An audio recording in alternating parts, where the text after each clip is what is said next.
أعوذ بالله من الشيطان الرجيم. بسم الله الرحمن الرحيم. ليشهدوا منافع لهم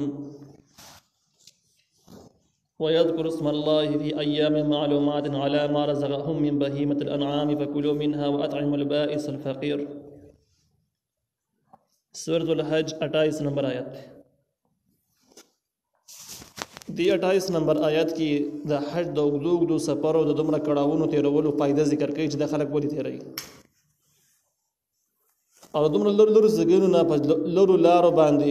راتلل د صحت پورې چې ساروي وسره هم خوار شي د دې فائدہ څه ده نه هغه فائدہ ذکر کیږي. الله تعالی ویل یشهدوا دې د فارج د خلک حاضر شي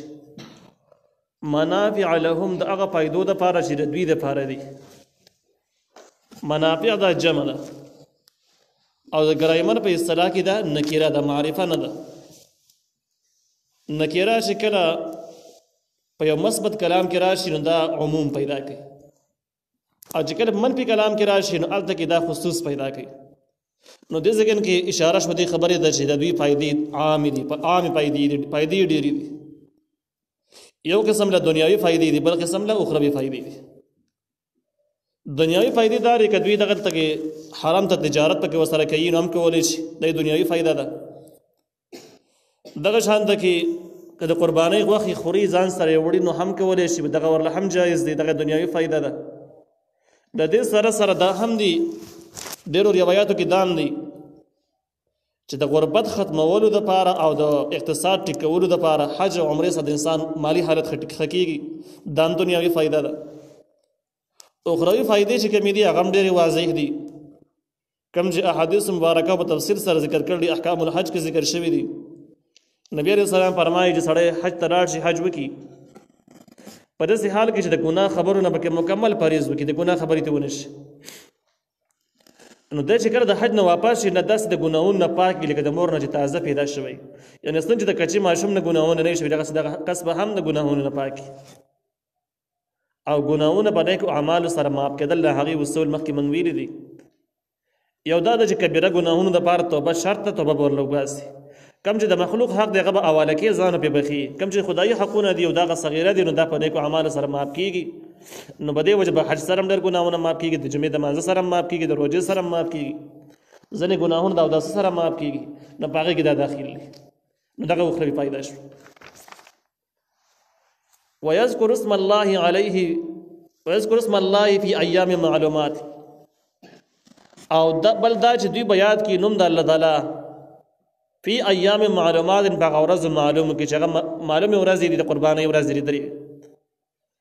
علی ما رزقهم په هغه څه باندې چې الله ورکړي دي من بهیمة الانعام د څاروونه. یعنې د حج بله فایده دا ده چې کم څاروي دي قرباني کوي د قربانۍ په ورځ باندې په هغې باندې به الله نوم اخلي.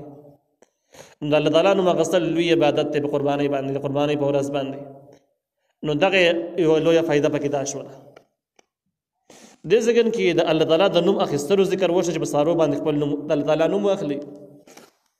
اشاره ده دې خبرې ده چې په حج کې اصل کې مقصودي دغه زګینه نه دي او نه قرباني ده، بلکې مقصودي څه کوم دی د الله تعالی رضا حاصلول دي. پاتې شو د قربانو غوښې میلاوېدل، تجارت کول، نورې فایدې راتلل، نو دا اسې طبعا به راځي، د الله تعالی احسان د کېږي به، لیکن انسان به دغې په فکر کې نه، انسان به اصل کې د الله تعالی رضا دپاره وتلی. فکلوا منها نخورئ د دغې نه، د دغه قربانو د غوښو نخورئ. واطعموا البائس الفقیر او خورئ په دوی باندې البائس هغه محتاج ته. بائس هغه کس ته ویل کېږي چې د غربت نه یې حالات ډېر خراب شوي، مصیبت وهلی، او فقیر عام محتاج چې حال ډېر خراب شوی نه وي، غټ حادثه مصیبت پې نه راغلی خو بیا هم غریب محتاج دی، نو ډېر ضرورتمند او لږ ضرورتمند ته هم ورکولی شي. دا مطلب یې شو. دې ځای کې د فکولو خبره ده چې تاسو د قربانۍ د څاروو نه خوړی شي. حج په ټایم کې کومې قربانیانې چې کېږي په دې کې قسمونه دي. ځینې قربانۍ چې کوم دي نو هغه د یو جرم په یوه څه کېږي، سړی د حج کې غلطي وشي یا یو رکن پاتې شي، یو غټ حکم پاتې شي، یا یو کار د کولو ته نه پاتې شي، یا یو کار د نه کولو دی وکړي، نو هغې دغې ته دم ویله کېږي. نو به د باندې دم واوړي دا به بیا قرباني کوي. لکه مثال په طور باندې د حج په ټایم کې د په احرام کې د اغوستلې کپڑے منه دي اغوستلې کپڑے بنا غوندي ګنډلې کپڑے بنا غوندي ګنډلې کپڑے واغوستلې بوټان منه پخپو کې بوټان ته پخپو شو ټوپۍ باندې په ساره سرتوري باندې وای ټوپۍ په سر کړل خوشبوئی باندې لګي وی لګولا دغه شان د کې یختې کاټ کړل دا هغه قصورونه د جردي په سر کې بده باندې بدم واوړي دی په سر ویلاله قرباني وکړي چې د حج په احکامو کې تفصیلی ذکر شوی دی او دویم قسم ساروی هغه د جګه د قرباني په احکامو کې داخل دي لکه حج قران او حج تمتع چې کم د حج دوه قسمونه دي په دې کې هم قرباني کول لازمي دي قرباني به کې نو وس د دې خلاصه دار او تعالی چې کم ساروی د یو جرم په واس کې به تامه لازم شوی دی تبع لاله دا غي نه بخپل باندې خړل ناجایز دي په مالدارو ته خړل نه شي بلکې دا به صرف غریبانو تر رسي او کم چې دغه نه علاوه دي لکه د حج قران او د حج تمتع کم قرباني شولا نو هغه نه ځان لم خړای شو غریبانو ته امر کولې شي نو دغه به تفصیل شو نو په ګولو منها نصر د دویم قسم مراد دي چې کم د حج قران او حج تمتع ولا ساروي دي کم چې د جرم په وجه باندې بدمن لازم شوی دی د لال کړي دي هغه ساروي نه د ځان نه خړلې شي او په مالدار باندې خړلې شي ثم ليقضوا تفثهم چې کله قرباني وکړه لاغې نه بعد لری دي کی تفثهم خیر خپل تفث چې کم دی نو دا خیر دی ویل کیږي سره چې کله احرام وتړي یو خټول دغه د کم د ارکان چې کم د مقامات چې د حج کم مخصوص ارکان دي کومینا کې وخت راول دی که پارapات کې دي که مزدلفه کې شپه کول دا ټول شړې دي غرونه دي نو یو دغه شړو کې ژوند تیرول بل دا موسم ډېر د ګرمۍ اکثر نو د ګرمۍ اخواله وغه خپل ځای باندې شوله یخته سره نشي کچې کولای نو کو نه نشي کچې کولای او خوشبوئی نشي لګولای دغه درون احرام اچولای دو صادري یو نه لنګ وهاله بلې بزان باندې اسه چولای نو د دې په وجه باندې په دغه ورځو کې سړی دومره خیرن شوی چې ډیر زیات خیرنېږي د احرام دومره درون شوی چې ګرځولې ګران شوی د خیرن شوی د ګران شوی سړی د چا په خوا باندې ورشخ کاره بدبوئی ته معلومیږي د کس نه نو سره دغه ټیم سره سم تنګ می بده ژوند باندې خپوره د دې پابندو د وجه نه سم تنګ شوی می لیکن کله چې د قربانۍ په ورځ باندې د لسمه ذوالحجه باندې شیطانان ولې دا غینه بعد لاړ شي قرباني وکي او اوس عام سہولت لپاره هغه د سکار کوي چې د حج نه وړاندې الته کې تیار زګینه یغه پیسې داخلي کې غیر له کارت ورکو کارت باندې لیکلي چې پلانکټه مستا قرباني لاليږي هغه کارت ورسره نو شیطانان ولې وغه ټیم سم پوره شي هغه نه بعد بیا سر وخري نو چې کله دغه نوزګار شو د قربانۍ نوزګار شو داغه نورسته حکم دا ده چې بس خپل خیر دی لري کی یعنی دغه احرام دی لري کی خپل پاک جامې دی واغوندي ودی لام به یختری وخه سر دی وخره نو بس صفا بشي وليوفوا نذورهم اپراد کی نظرونه خپل کم نظرونه چې منلې دی هغه د بده ټیم کې پورا کی چې کم دغه زګین سره متعلق تړلې نظرونه دی هغه د پورا کی وليطوفوا او خامخ طواف دی وکي بالبيت العتيق دغه کور آزاد ترمذی شریف کې روایت ده نبی علیہ السلام فرمایي چې د خانه کعبه یو نوم چې کم دی هغه بیت العتیق آزاد کو وې د دې وجه دا ده چې یو ظالم جابر کافر چې ښکارا په ښکارا باندې ظالم جابر یغه خانه کعبه باندې قبضه نشي کولای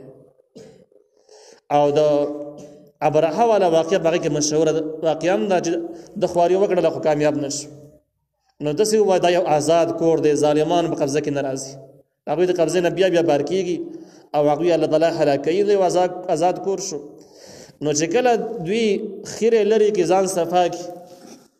نو دغه ټینګ به یو طواف وکي په لسمه ذوالحجه باندې دغه طواف زیارت وي او دا د حج پارکانو کې داخل لازمي دي خامخه به کوي اوس دې ځکه کې دا کم ترتیب چې د حج ذکر شو د احرام نه راواخله تر د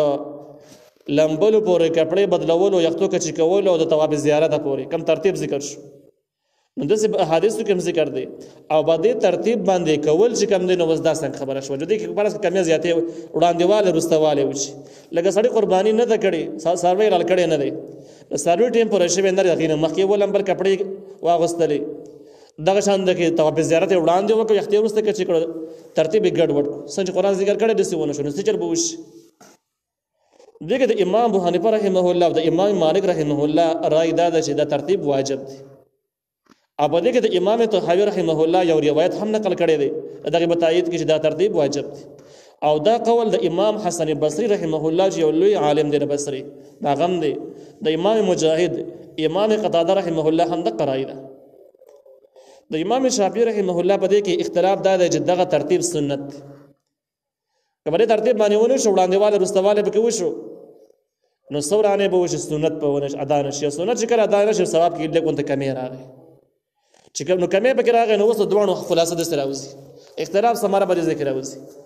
چې کوم دې ترتیب کې وړاندېواله رستواله وشو د امام ابو حنیفه رحمه الله او د امام مالک رحمه الله په خیال باندې